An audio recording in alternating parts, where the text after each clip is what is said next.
Bem-vindos a mais um Moviecast. Para começar, eu quero chamar o convidado muitíssimo especial, principalmente para mim, né? Que é o meu bispo, Ivan Rocha.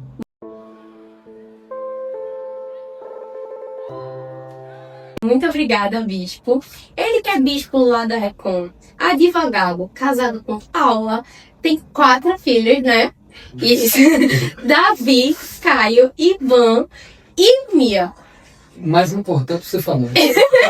Eu ia ter que me corrigir, né? São 3 humanos e uma canina. E o mais importante, um homem de Deus, simples e apaixonado, dedicado a alcançar vidas com a verdadeira palavra do Evangelho.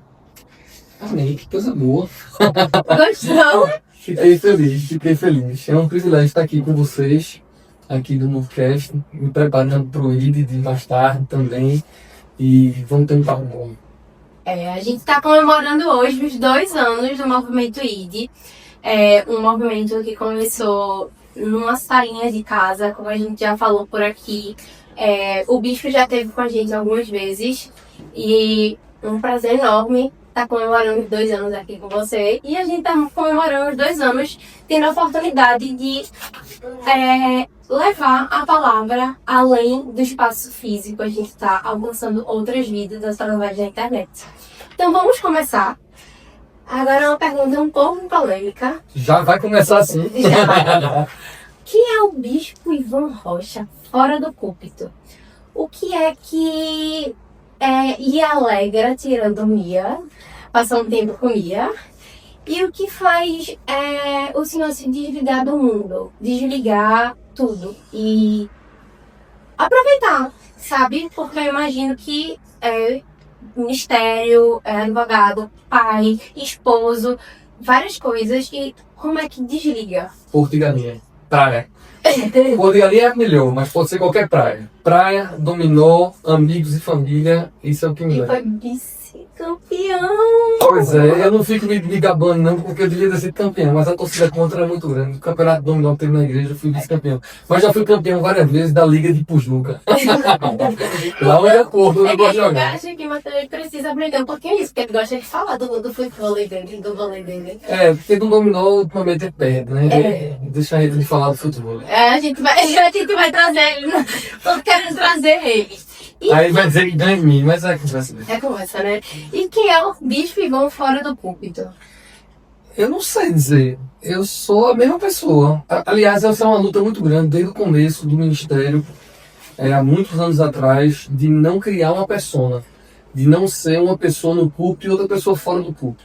Então as pessoas que me conhecem na intimidade notam que eu sou daquele mesmo jeito. O que eu falo no púlpito é o que eu falo fora. Lógico que, dependendo do púlpito, dependendo de onde a gente está falando, você tem alguns cuidados. Que o povo reclama de que eu tenho pouco ainda. Acha que eu devia ter mais cuidado. Mas assim, em termos de quem é o bispo, Ivan é o mesmo no fórum, no púlpito, jogando dominó na praia. Eu tento ser a mesma pessoa.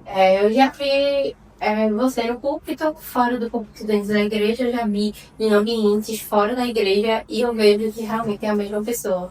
E todos os pastores que passam por aqui falam exatamente a mesma coisa e isso é lindo, porque mostra que realmente a gente está caminhando para Jesus, que não é uma máscara, não é uma pessoa que finge ser, né? Só tá ali naquela imagem de autoridade, assim, entre aspas. Deixa eu contar um negócio aqui. Conte. Na verdade, isso eu ouvi do pastor Eliane Kivitz, lá de São Paulo, Taibara. Ele contou uma coisa que eu nunca tinha parado para prestar atenção. Ele disse o seguinte, que quando os soldados quiseram prender Jesus, eles combinaram com Judas um código. Judas ia beijar Jesus. Sim. E aquele que eu beijar, o cara vai prender. Por que é que precisaram fazer isso? Só precisou fazer isso, porque se não fosse isso, ninguém sabia quem era o mestre. Sim. Ele era igual a todo mundo. Ele estava lá com a mesma roupa misturada. Se chegasse um soldado lá, não ia saber quem era o Filho de Deus, o Messias, ia ser Pedro, Tiago, João e a multidão que estava ali. Então isso nos dá um ensinamento de que a gente tem que ser a mesma coisa, tem que ser. Somos todos iguais, então cargo, nome, título, nem de igreja, nem fora de igreja. Às vezes não tem nada a ver com igreja e as pessoas ficam se calçando em questões acadêmicas, em questões profissionais. Mas, meu irmão, gente é tudo igual. E quando a gente, né? Todo mundo vai embora do mesmo jeito que chegou, né? Do pó a gente vê e a gente vai. Exatamente. E agora eu queria saber um pouco como é que foi sua conversão. Eu sei que você veio de uma família católica. Vi na pregação e isso me marcou muito. Explica como foi essa mudança da igreja católica para a igreja evangélica. Foi a família toda? Foi só Ivan? Foi com a esposa? Também sei como foi a história, que eu acho linda a história de vocês dois. Veja, eu tenho duas formas de contar essa história. Tem uma forma engraçada, na verdadeira, e tem uma outra forma um pouco mais séria e verdadeira também. Quando o povo diz assim, como é que você transicionou de ser um católico praticante, que é o caso, para a igreja episcopal? Eu digo que é porque eu queria ser pastor e padre em casa. E eu não queria casar de todo jeito. Então isso a gente ri, mas é verdade. Eu tinha um chamado desde criança. E eu sabia que eu ia cumprir esse chamado. Mas eu sei que na igreja católica ia ser mais difícil. Eu cumprir esse celibato que lá é imposto. Então essa é uma brincadeira que tem um fundo de verdade. Mas a transição se deu principalmente porque eu comecei... minha mãe, a minha casa, já tinha um grupo familiar que fez um Conecta, sendo que para todas as idades. Quem não sabe o que é Conecta, é tipo uma célula da nossa igreja. É uma célula, um grupo que se reúne.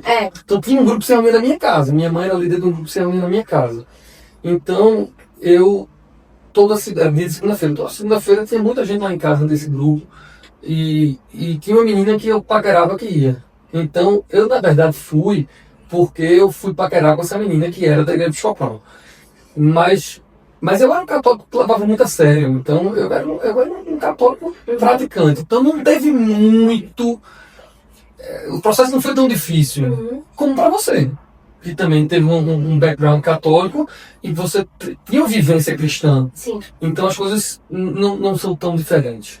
Mas aí eu comecei a namorar com essa menina que era da igreja, que já era da igreja da minha mãe, do meu pai e todo mundo, então foi mais fácil migrar para a igreja onde eu estou. Amém. E aí, como é que foi o seu chamado para o ministério?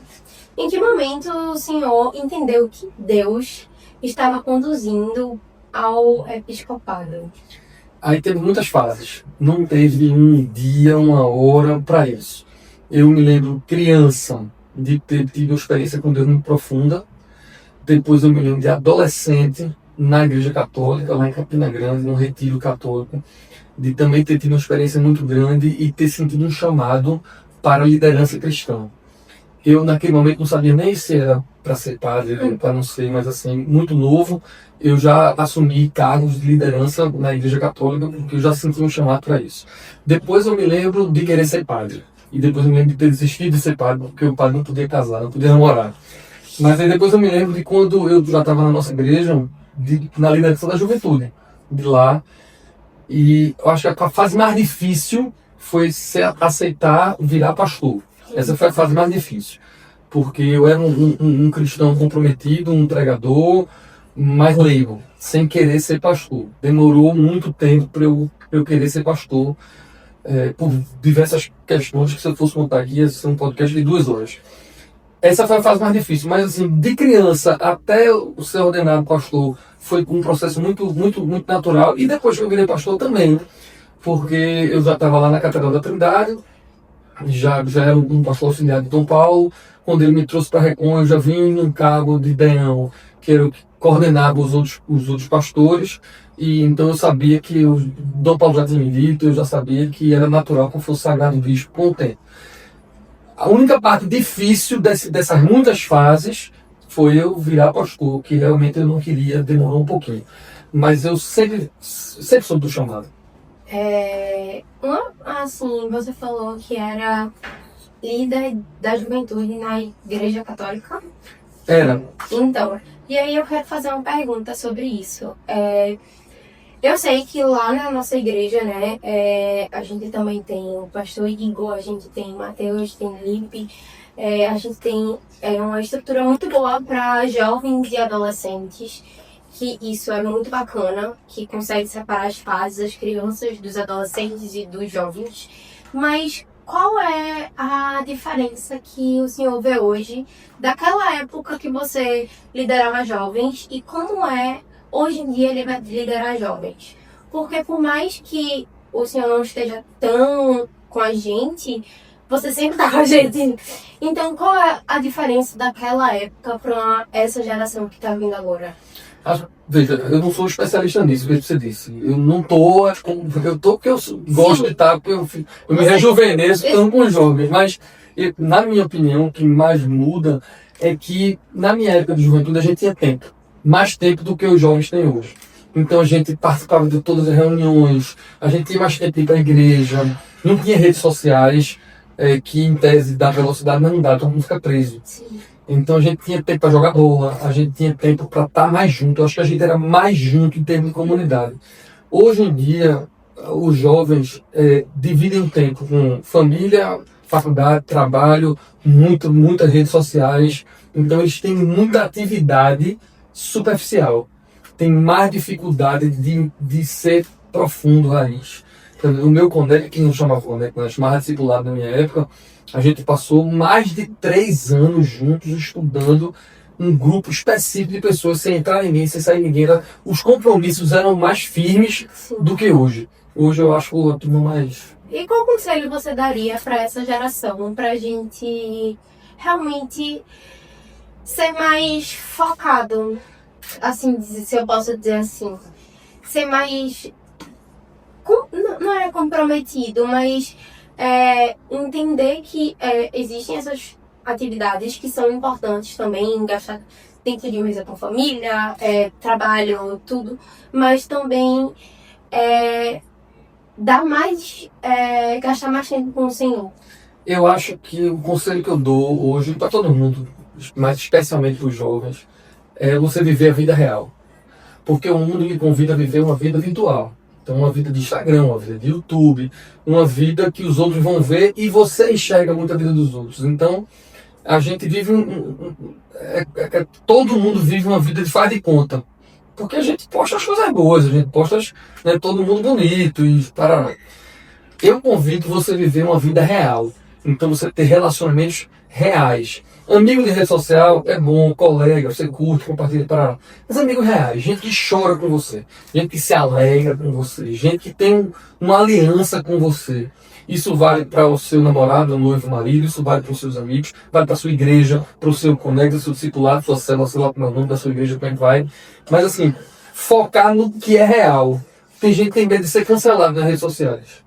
Aí Marcondes, que é um pastor amigo meu que cuida de mim, vai ser Marcondes, Marcondes, que é quem cuida de mim, ele diz assim, eu não tenho medo de ser cancelado virtualmente, na internet, porque eu tenho vida real, eu tenho amigos reais. Então assim, se todos os meus seguidores da internet sumirem, pra mim não muda nada, porque eu vou acordar, eu tenho meus amigos, eu tenho meu trabalho, eu tenho minha vida, e eu acho que a juventude de hoje fica muito ligada nessa curtida, do que é que os outros estão achando, com medo de ser cancelado, aí tem o politicamente correto, tem muita coisa ali que... Então meu conselho é viva a vida real, relacionamentos reais e profundos. Amém. Voltando um pouquinho sobre um assunto, como é que você prioriza a sua espiritualidade no secreto, no individual? Ou seja, o seu tempo com Deus. Porque é bispo, é advogado, é pai, é esposo. Então, assim, qual o conselho que você poderia dar para as pessoas que têm essa vida tão corrida, ter o seu tempo com o Senhor? Porque, tudo bem, é massa estar no Conecta, é massa estar no ID, é massa estar no culto, é massa estar na EBD. Mas aquele momento no secreto com o Senhor, sabe? Com essa rotina tão louca que deve ser a sua rotina. Qual é o conselho e como é que você lida com isso? Veja, as pessoas são diferentes. Eu não gosto nem de falar mim, porque eu sou diferente da maioria, eu sou hiperativo, tem gente que não é. Mas assim, eu acho que a resposta que serve para todo mundo, que serve para mim, que sou hiperativo, faço muitas coisas, serve para Marcondes, que não é, que é mais sereno, mais tranquilo, a resposta para mim é rotina e disciplina. Tem que ter rotina e disciplina. Sim. Então assim, Os meus filhos e minha esposa não veem meu tempo secreto. Os membros da igreja não veem. O líder da igreja não vê. A não ser quem está lá na quarta-feira de manhã na tua oração, porque toda quarta-feira de manhã eu estou na tua oração. Mas, fora isso, ninguém vê, porque o meu secreto é no meu escritório, num horário determinado de manhã, depois que eu acordo, deixo Davi na escola, depois que eu treino, depois aí eu vou pro escritório, eu tenho meu tempo, e aí depois eu saio para trabalhar. Então, quem tem intimidade comigo sabe que é meu tempo com Deus ali, que ninguém vê. Porque ninguém que trabalha comigo entra, nem é na minha casa, meu filho não vê. Então, meu tempo, porque eu criei uma disciplina, uma rotina, que eu faço isso todo dia no mesmo lugar, da mesma forma, há muitos anos. Tem muitos anos que eu faço isso dessa mesma forma. Agora, tem pessoas que são diferentes. Tem gente que faz de manhã num dia, de tarde num dia, do outro dia. Pra mim, tudo funciona na rotina, certo, disciplinado. Se não tiver, eu se faço. Imagina. A Igreja Episcopal Carismática une tradição, sacramento e a carismas. Carismas, isso. E como é que o senhor enxerga com essa convergência e o impacto dela na unidade e do corpo de Cristo? Eu acho que a gente tem uma facilidade de promover unidade e de viver unidade. Justamente por isso que você disse. A gente consegue ter uma unidade até com um católico romano ou com um luterano metodista, que são mais tradicionais, mais sacramentais, porque a gente é sacramental. A gente tem uma facilidade de se dar bem com os presbiterianos, com os batistas mais reformados, porque nós somos evangelicais também. E a gente tem facilidade de se dar bem com esses não denominacionais ou mais carismáticos, mais pentecostais, porque a gente também é carismático. Então, como a gente tem um pouco de tudo, a gente tem pontos de contato, é mais fácil da gente viver, promover e viver essa unidade. E eu gosto desse jeitinho da gente Eu assim. também. Foi o que eu me apaixonei por ela. Pode estar num domingo lá, Augusto Nicodemo pregando o evangelho, que é um grande presbiteriano, um reformado, tá até o Hayashi, que é lá um hipercarismático, e você daqui a pouco tem um padre ou alguém bem tradicional, tá tudo certo, na igreja da rede cabe. Eu sou alienígena. Eu vim do céu, hein? Pois é, e até nisso, cara, né? A liturgia ainda tem espaço no mundo contemporâneo?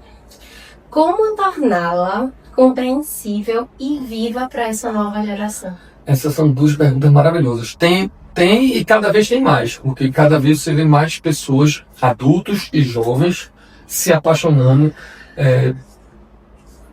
pela liturgia, mas assim, pelo culto mais solene, vamos dizer assim. As pessoas querem, o mundo muda muito. Se você está aqui assistindo, você sabe disso. Tudo muda. Geopolítica muda, a economia muda, moda muda. Tudo muda. Quando você tem uma coisa que não muda, traz uma estabilidade. Todo mundo está em busca de estabilidade. Todo mundo gosta de estabilidade. Então a nossa liturgia faz com que a pessoa chegue lá e se sinta tranquilo, que eu sei o que eu vou fazer naquele culto, eu sei que eu entro naquele culto, eu adoro o Senhor, eu confesso meu pecado, vou ouvir uma palavra, participo da Eucaristia, saio como missionário para a missão. Essa estabilidade de você não depender do humor do pregador, não depender se o cara teve uma visão extraordinária de um dia. Não, a gente é estável. Essa liturgia, cada vez mais tem mais gente se apaixonando por isso. Essa foi a tua primeira pergunta. Foi. A segunda é... Como torná-la compreensível? Aí cabe a gente que cuida da liturgia, que dirige os cultos, ser pedagógico. Ensinar o que a liturgia faz. A liturgia é ali como as margens de um rio que facilitam para a gente deixar o Espírito Santo fazer o trabalho que ele quer fazer em nós e através de nós. Mas cabe a gente ensinar. Então, se a gente usa essa roupa, o que é que significa? Se a gente usa essa cor, o que é que significa? Se a gente faz essa Eucaristia, esse sacramento, o que é que significa? Então, as pessoas que vão para a minha igreja sabem que eu gosto de ensinar. Se eu vou fazer um batismo, o que é que significa o batismo? E aí, recito o credo. E não sei o que. Se eu vou fazer a Eucaristia, de vez em quando eu explico o que é que significa. Porque aí você está ensinando o que é que a liturgia nos comunica.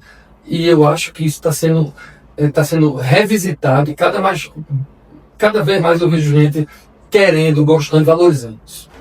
Inclusive no último culto das 8, 21 anos da Recon, não tinha tempo e o bispo, mas quero que todo mundo repita o credo comigo. É. Aí acabou. Agora todo mundo pega o resto e todo mundo vai embora. Repita começar a botar das 10. A gente corria para fazer algumas coisas, mas assim, tem coisa que não dá para não ensinar, que precisa ser feito para que as nossas raízes fiquem claras.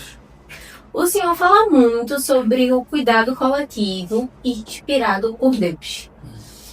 O que isso significa na prática pastoral e como isso tem transformado a sua comunidade? Eu ia dizer a nossa. Porque eu já faço parte da reforma. Você faz parte. Eu vou dizer o que é que eu acho.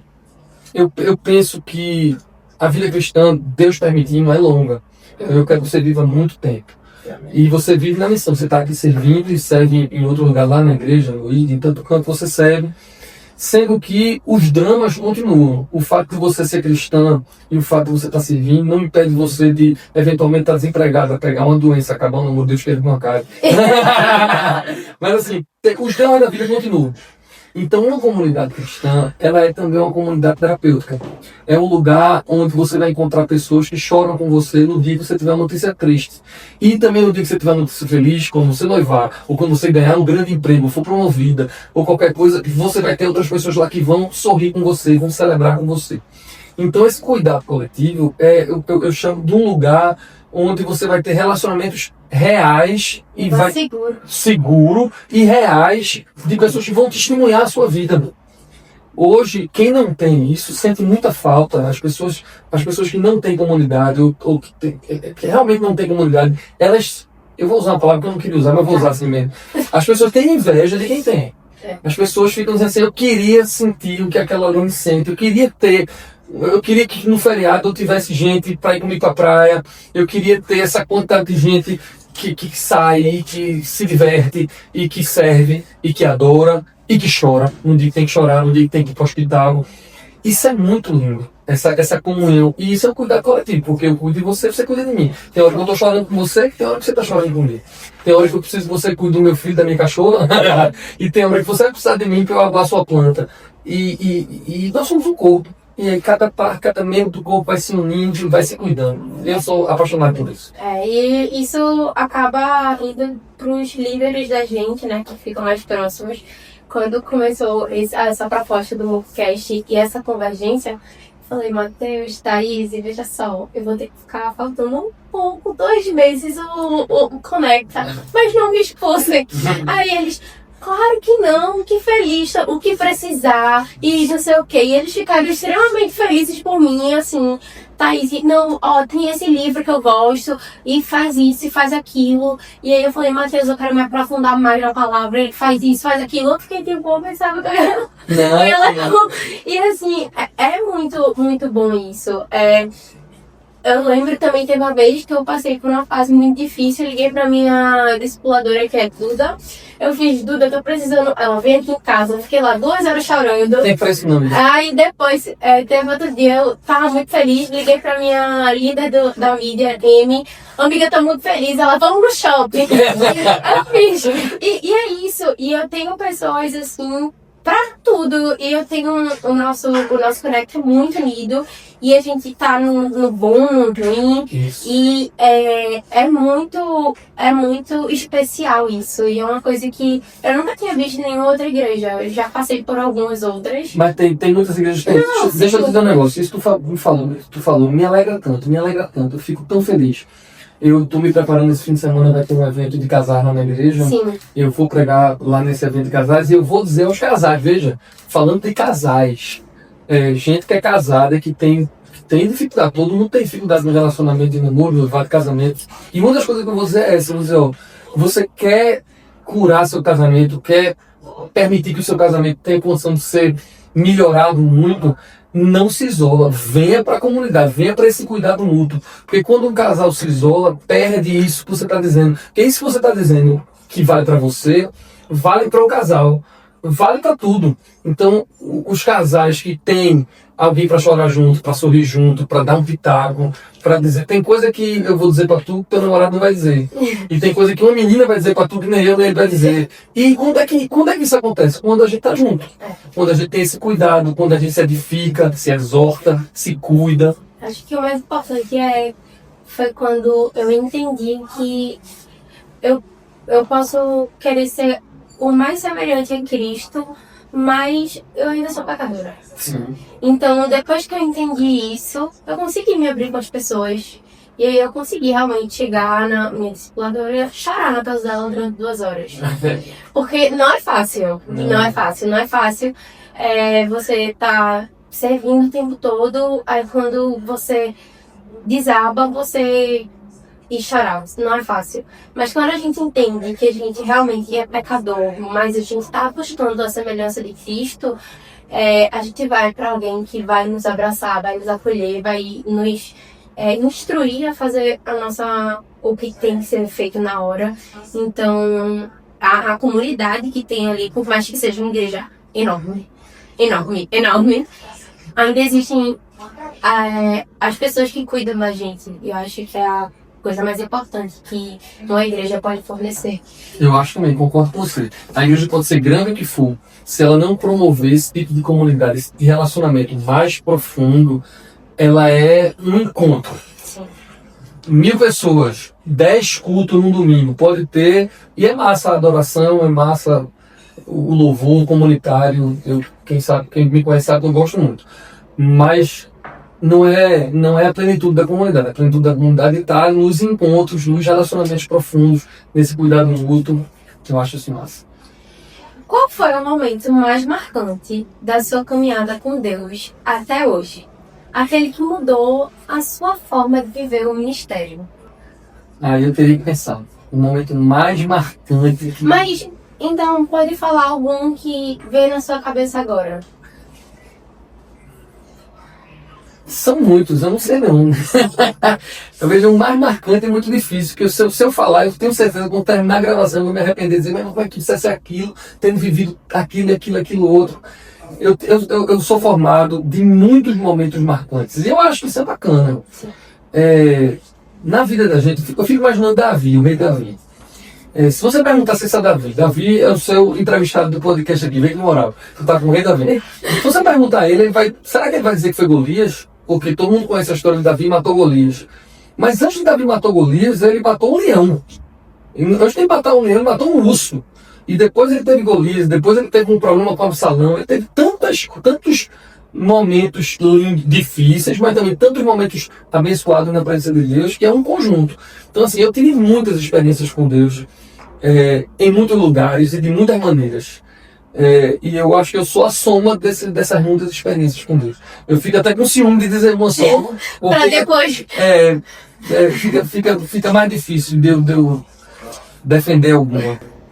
Como foi que a Igreja Episcopal Carismática tem se posicionado diante dos desafios sociais e espirituais no nosso tempo que está acontecendo? Obrigado pela pergunta. Essa pergunta é uma pergunta boa para a gente escolher. A Recon, antes de eu chegar lá, já era assim, e já existia o Ministério Reconciliar, que se preocupa com o social, entende que é papel do cristão transformar o seu entorno. Então, a gente está evidenciando muito isso lá na igreja. Então, o Ministério Reconciliar, a gente está dando o maior cargo que pode dar, e eles têm feito um trabalho maravilhoso com as crianças, com os adolescentes, com os adultos da comunidade no entorno, e em outros lugares onde a gente consegue fazer agora, daqui a alguns meses. Eu estou só esperando, porque eu não entendo de reforma, está lá em reforma, mas antes de terminar o ano, com certeza, bem antes de terminar o ano, a gente está abrindo uma paróquia dentro da comunidade Sonho Meu, que é uma comunidade carente, que é perto da igreja, para a gente atender ele não só na parte de comida e de empreendedorismo e tudo, mas a gente atender também a comunidade espiritualmente. Então faz parte do papel do cristão cuidar, se preocupar com... É nosso papel fazer o que Cristo faria. E parte do que Cristo faria era pregar o evangelho aos pobres e cuidar das suas necessidades. Eu já vou pregar no ID. Se o Espírito Santo mudar daqui para a hora que a gente for fazer os 2 anos de ID, eu vou falar um pouquinho sobre isso, sobre quando João Batista pergunta a Jesus se ele é mesmo o Messias. Jesus disse: manda dizer a João que aos pobres o evangelho está sendo pregado. E aí ele vai saber se eu sou ou se eu não sou o Messias. Amém. Quais foram os maiores desafios enfrentados dentro da estrutura eclesiástica? e como superá-las sem perder a sensibilidade pastoral? Minha amiga, que pergunta é essa? Eu falei que eu não queria um podcast igual. Olha, deixa eu dizer, as dificuldades são muito grandes, porque nós somos pecadores, você falou e eu concordo. E não é nós, você, ovelha, nós pastores, nós bispos, somos pecadores. Então, é muito difícil a gente se relacionar, política eclesiástica, política de igreja. Nós lutamos contra coisas que a gente sempre não queria sentir. Como o apóstolo Paulo diz, né? O bem que eu quero fazer eu não faço. E o mal que eu não quero fazer, esse eu faço.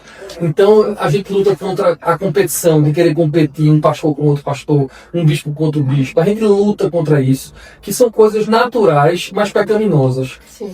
Então eu luto contra isso e essa questão da política eclesiástica dificulta muito. Como é que a gente vive isso sem perder a sensibilidade pastoral?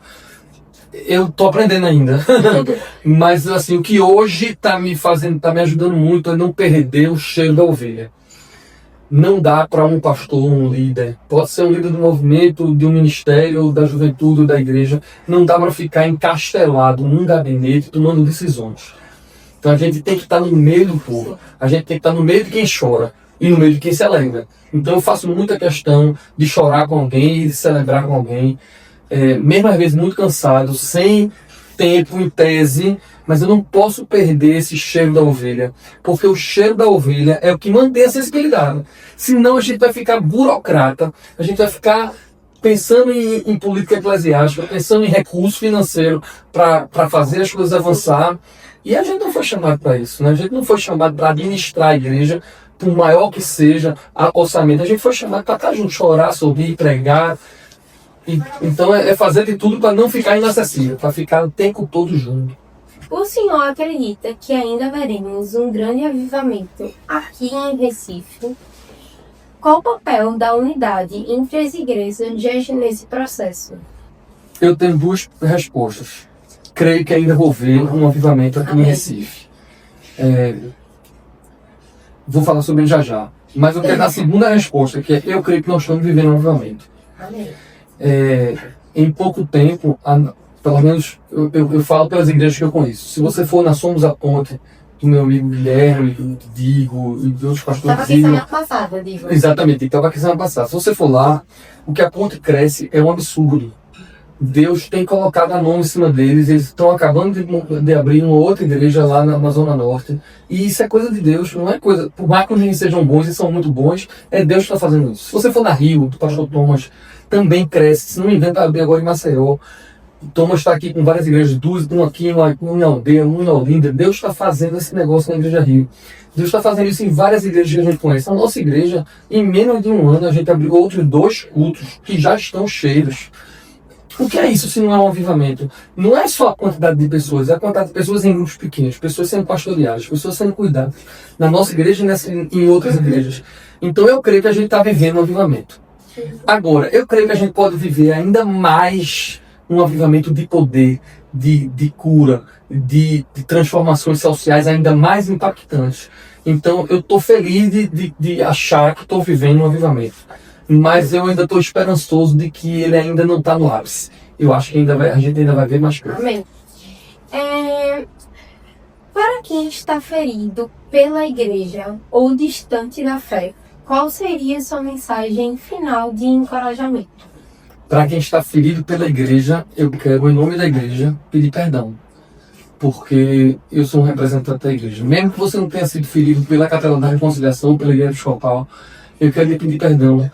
Com certeza o nosso objetivo não era ferir você, mas nós somos homens pecadores, como a Aline estava dizendo. Então nos perdoe, mas volte, porque não tem como você ser abençoado fora da igreja. Nós somos um corpo, Cristo é o cabeça, você precisa da gente e a gente precisa de você. A igreja está sentindo falta de você, que está lá ferido. E você está sentindo falta da igreja porque a sua cura vai vir quando a gente estiver perto, conectado. Então eu quero pedir perdão a você e dizer para você, seja de qualquer igreja que você for, volte para a sua igreja, se conecte com o corpo de novo, porque isso é importantíssimo. Qual foi a outra pergunta? Eu nem me lembro mais. Não, era só isso mesmo. Qual era a mensagem final para essas pessoas? Que foi ferido pela igreja, né? Então a minha mensagem final é essa. Não desconecte do corpo. Tenha misericórdia com o irmão que lhe feriu e venha pra junto, que a gente tá sentindo falta de você. A penúltima pergunta. O que você acha e como você enxerga o movimento I? Temos uma liderança hoje 100% episcopal, mesmo sendo um mover para eclesiástico. Isso. Como eu tô empolgadíssimo. Sempre fui empolgadíssimo com o IVE. Sim. Eu estive aqui, quando vocês fizeram um ano, eu estava, depois eu tive outra vez e estou aqui no segundo Foi no ano. fim do ano passado. Gosto de jovens que saem, que servem, que vão para fora da igreja. Estou animado com essa fase do IVE agora de fazer culto público. Eita. Não podia dizer não. Então agora vai ficar. Toma um spoiler aí, ou então alguém edita. Mas assim, eu estou muito feliz com o IVE, porque eu acho que jovem conecta com jovem. E gosto dessa ideia de a gente sair do muro da igreja para fora do. Tem gente que não vai para a igreja, mas vem com a reunião do movimento I. Então eu sou um entusiasta do movimento I. A última pergunta. Quem é Jesus para o Bispo Ivan? É o Rei, é o Senhor, ao mesmo tempo é o melhor amigo, é o Salvador. Eu falaria 1 hora, porque ele é tudo. Se não fosse por Jesus Cristo, a gente estava morto, eu estava morto nos meus delitos, nos meus pecados, nas minhas vaidades, nos meus orgulhos. E ele tira o meu pecado quando eu me arrependo, confesso, e ele me cuida, e ele me aceita, e ele me comissiona. Então Jesus é tudo foi feito por ele, para ele e no meio dele. A ele seja a glória. Amém. Amém. Bispo, eu queria muito agradecer por você estar aqui comemorando os 2 anos do Movimento ID. Tá fazendo parte do Moviecast, que é o nosso novo projeto. Queria agradecer também por sempre estar apoiando a gente.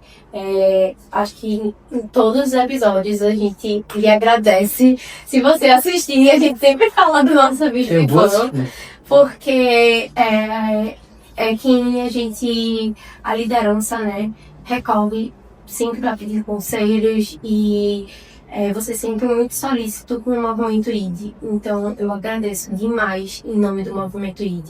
Agradeço agora em nome do Moviecast por estar topando esse podcast. Que Deus continue abençoando a sua vida, para o Senhor continuar sendo esse bispo incrível, esse apaixonado por Jesus, que inspira tantas pessoas.